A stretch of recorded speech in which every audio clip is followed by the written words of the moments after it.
Hey everybody, I know you might expect me to do some type of funny skit or something like that, but with this movie being so heavy as it is, kind of a similar situation like with Oppenheimer, just don't got it in me. Based on the 2017 David Grann book of the same name, iconic director Martin Scorsese's Killers of the Flower Moon recounts the tragedy of the Osage Nation of Oklahoma in the 1920s. After discovering oil on their land and becoming wealthy almost overnight, a series of gruesome murders draws the attention of the Bureau of Investigation, a precursor to the FBI. The story centers around the relationship between Ernest Burkhart, Leonardo DiCaprio, and his Osage wife Molly, Lily Gladstone. Although seemingly devoted to Molly and their children, Ernest lives a double life as the catspaw of his uncle William King Hale, Robert De Niro. A local wealthy political boss, Hale spends years ingratiating himself with the Osage people and pretending to be their friend while secretly scheming to take their wealth through duplicity and murder. Can you see the wolves in this picture? In 1978, Martin Scorsese's personal life was in shambles. Despite achieving success with films like Alice Doesn't Live Here Anymore, Mean Streets, and Taxi Driver, and being one of the leading voices in 1970s cinema, he was severely depressed and addicted to cocaine. Shortly after filming New York, New York, he collapsed and almost died. Scorsese spent 10 days in the hospital and was down to an incredible 110 pounds. While I am profoundly thankful that the man turned his life around, I also shudder at the loss to the cinema world had he perished that day. No Raging Bull, no Casino, no The Aviator, no The Departed, no Silence, no The Wolf of Wall Street, no Killers of the Flower Moon. Imagine.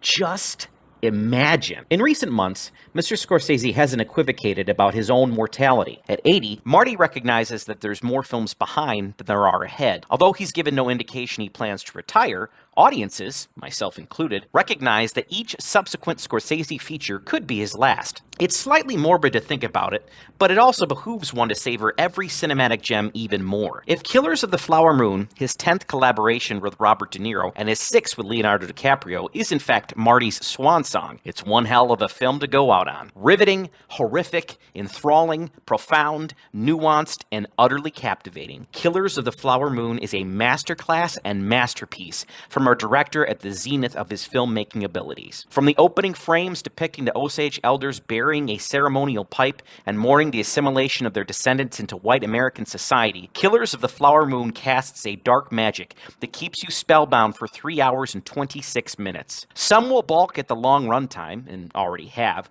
and I'd be lying if I said I didn't feel it.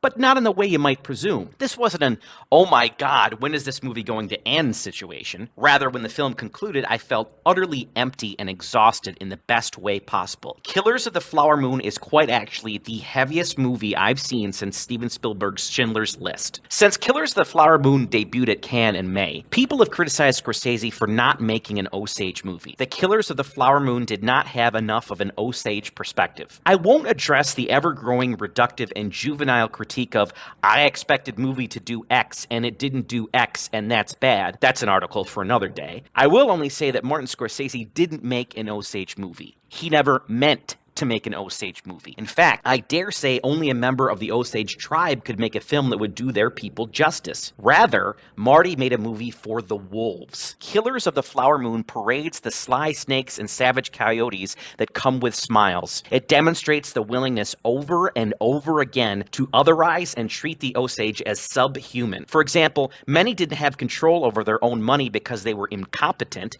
and required transactional authority from white bankers. There's even a scene where a criminal is reluctant to commit a murder until he's told it's an Indian. Killers of the Flower Moon is a movie that forces you to address and grapple with the complicated, complex, and often horrific history the United States has with indigenous peoples. There's no avoiding the empirical fact that we murdered countless Native Americans and stole their land. We still benefit from those atrocities. The tragedy of the Osage is just a microcosm of that. Scorsese's movie rubs your nose in the tragedy for almost 3.5 hours. You are unable to look away, and that's the whole freaking point. It compels you to ask the questions, how have we been complicit? Will we continue to be complicit? Can we reconcile the past and do better going forward? From a technical perspective, Killers of the Flower Moon is flawless. I firmly believe that like calls to like and talent attracts talent like a black hole absorbing light. The The same is true here as Martin Scorsese surrounds himself with the best in the business. Cinematographer Rodrigo Prieto delivers arguably the best work of his career with his depiction of the beauty of Osage ceremonies in stark contrast to some of the savage murders in the film. There's a reliance on two shots and several upward angle shots that make some of the devastating close-ups all the more impactful. The camera work resonates with Marty's themes, especially the final one. Robbie Robertson provides an elegiac and haunting score that's likely to garner him a posthumous Oscar nomination. Editor Thelma Schoonmaker, who's collaborated with Scorsese for almost 60 years and worked on every one of his movies since 1980's Raging Bull, proves once again why she is the greatest of all time. Her artistic genius elevates Killers of the Flower Moon into high art. Additionally, the production and costume design is nothing short of wondrous. There's such attention to detail and authenticity that you feel transported into 1920s Oklahoma. Eric Roth and Scorsese's screenplay also dazzles, weaving a powerful and absorbing tale that's lavish,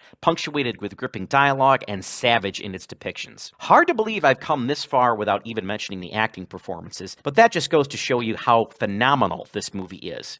Regardless, the acting in Killers of the Flower Moon will leave you gobsmacked. De Niro delivers his best work since Cape Fear, with his morally bankrupt William Hale almost too evil to contemplate. Hale's a man who commands respect, a serpent that weaved his way into the Osage community while treating that area of Oklahoma like his own personal fiefdom. He's a crime boss that will enchant you with smiles and assurances before his henchmen stab you in the back. What De Niro does with a carefully inflected tone of voice, a harrowing stare, or a devious smile reminds you he's one of our greatest living actors, and when fully invested, the results can be tremendous. I say this next with no hyperbole. This is the best performance of Leonardo DiCaprio's career. His role as Ernest Burkhart left me stupefied. You've never seen DiCaprio like this. Typically, we associate DiCaprio with virility, dynamism, and beauty. Not so here. His Ernest is weak, stupid, and easily manipulated. There's a vulnerability and complexity to his character that I wasn't expecting. It evokes sympathy, but not empathy. This is a man who seemingly loved his wife, yet was all the while poisoning her. DiCaprio's performance makes you wrestle with the question of if Ernest actually loved Molly. If a loving relationship has any element of abuse,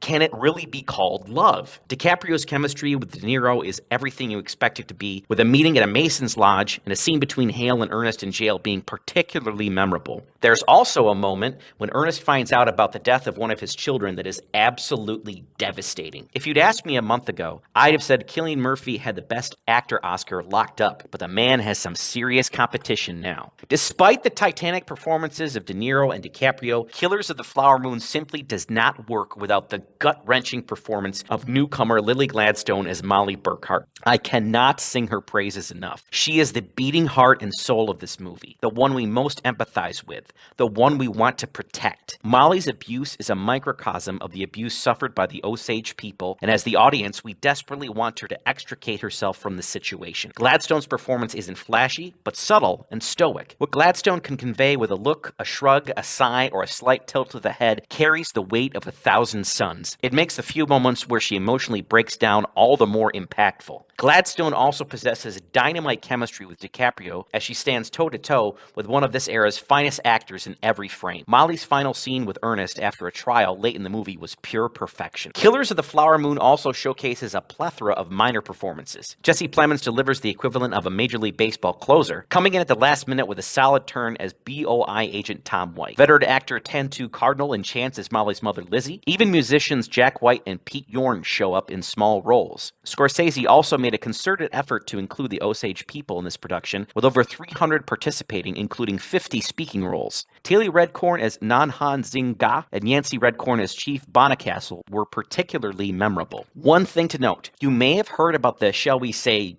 unique acting choices of Brendan Fraser in this film as Hale's attorney W.S. Hamilton. Fraser's performance in the courtroom is decidedly hammy and overdramatic, and initially turned me off. However, the more I think about it, the more I believe it was by design. There's no way Fraser delivers that performance without Marty's approval. Now, whether or not that was the right call, I leave up to the viewer. Speaking of Scorsese, how he chooses to end this film completely subverted my expectations. In movies like Killers of the Flower Moon, you expect the inevitable text on the screen that describes what happened to the main characters. Instead, we get a radio broadcast production that serves as a commentary on true crime podcast and as a chef's kiss ending. Indeed, Marty himself credited as radio show producer, speaks the final lines of dialogue in this film. Words that, quite honestly, had me choking up at their simplicity and impact. I can't laud Killers of the Flower Moon enough. It's not only one of the best films of the year, it is one of the best of Martin Scorsese's career. And that's why I'm giving it a 10 on 10. It's not just a must-see, it's a masterpiece.